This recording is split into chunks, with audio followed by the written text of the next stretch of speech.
Well, then I went to college, and I learned that there was a crisis in physics. Every time we smashed a proton, we found more particles, pi mesons, leptons, neutrinos, hundreds of particles every time we smashed a proton apart. In fact, J. Robert Oppenheimer, the father of the atomic bomb, made an official announcement. He said that this year, the Nobel Prize in Physics should go to the physicist who does not discover a new particle this year. Well, today we think we can make sense out of all these particles. We think that these particles are nothing but musical notes on a tiny rubber band. Think of a rubber band. When it vibrates like this, we call it an electron. But it could also vibrate like this. We called it a neutrino. It could also vibrate like this, and it's called a quark. You vibrate it enough ways, and it gives you all the subatomic particles of the universe. So, what are particles? Particles are nothing but musical notes on a tiny vibrating string. What is physics? Physics is the harmonies you can make on vibrating strings. What is chemistry? Chemistry is the melodies you can play on strings. What is the universe? The universe is a symphony of strings. And then, what is the mind of God? The mind of God is cosmic music resonating through hyperspace. That is the mind of God. And if you want to know more about this, buy my book. But today, let us talk about humanity itself and our destiny in outer space. First of all, it all starts with this man, Robert Goddard, a man who defied convention. He built the first liquid-fueled rocket out of his own pocket. People ridiculed him. They thought he was a phony, a fake. The New York Times issued an editorial denouncing this man, calling him a total fake because, quote, rockets cannot move in a vacuum, unquote. Wrong. This is the father of all rocketry. And why? Why did this man persist on building the first rockets when everyone was laughing at him? The reason is, when he was a child, he read a book. That book was War of the Worlds by H.G. Wells. And this young boy was hooked. He said to himself, that's what I want to become, a rocket scientist, just like what you see in War of the Worlds. And there was another gentleman by the name of Carl Sagan, the astronomer. When he was a child, he also read a book. That book was John Carter of Mars, a fiction book about a man who can somehow leap to the red planet and become a Superman. Now, more recently, there was another teenager who read a book by Isaac Asimov, the Foundation series, which I read as a child, about Earthlings becoming a multi-planet species. That man was Elon Musk, and he became a billionaire.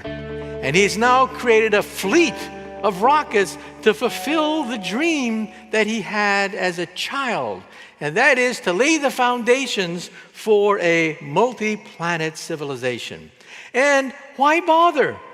Because one day we will have to leave the Earth. This is the law of physics. How will the Earth die? In fire or ice? 5 billion years from now, the Earth will be eaten up by the sun. On a scale of 50 million years, we have to worry about asteroid collisions. On a scale of 10,000 years, we have to worry about ice ages. On a scale of decades, we have to worry about global warming and nuclear proliferation. This is how the dinosaurs died. And whenever I see this picture, I say to myself, what was this dinosaur thinking? Looking up in the sky, seeing this huge rock 5 miles across come whizzing across the horizon. What was going on in that dinosaur's mind? I said to myself, the dinosaur on the left, he was probably saying to himself, this is going to really ruin my day. And the dinosaur on the right is probably saying, oh, shit.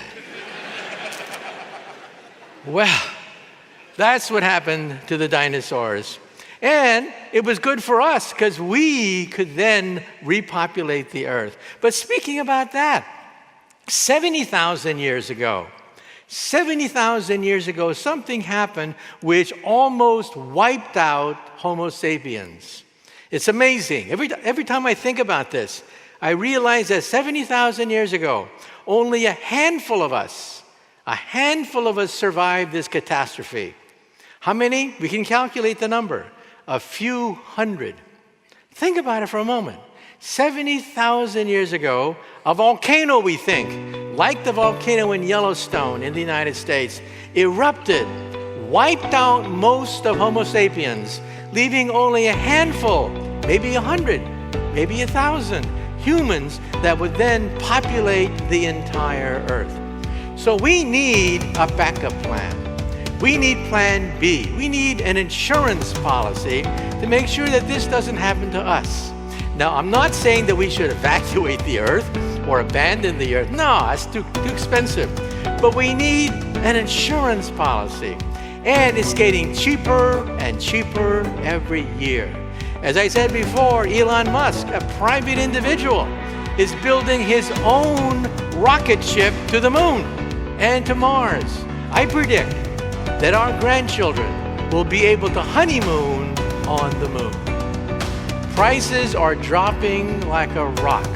Honeymooning on the moon. In fact, we have not one, not two, but three moon rockets capable of going to the moon. NASA has the SLS.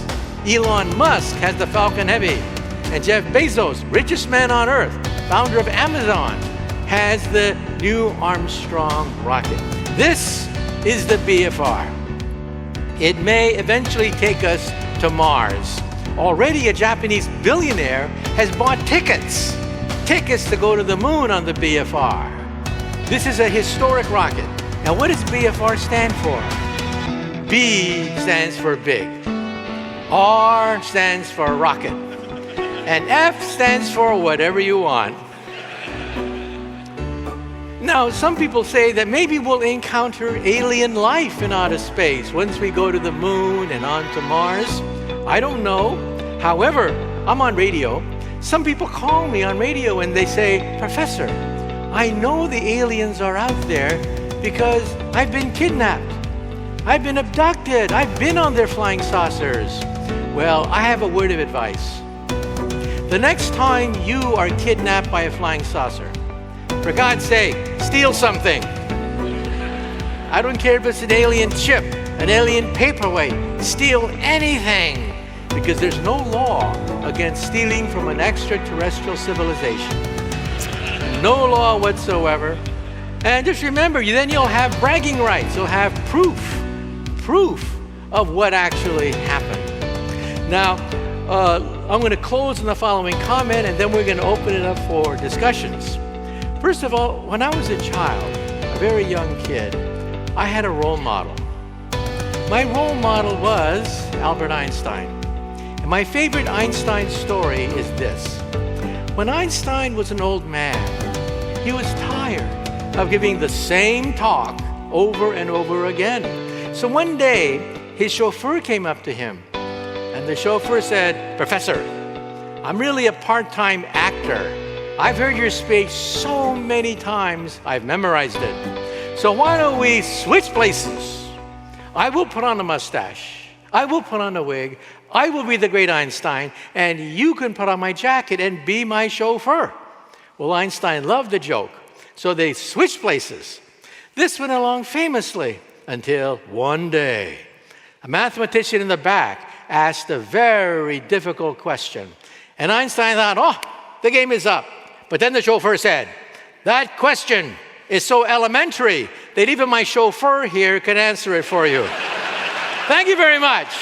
Thank you very much. And we'll now have a discussion. and Q&A. Thank you so much, Professor Kaku.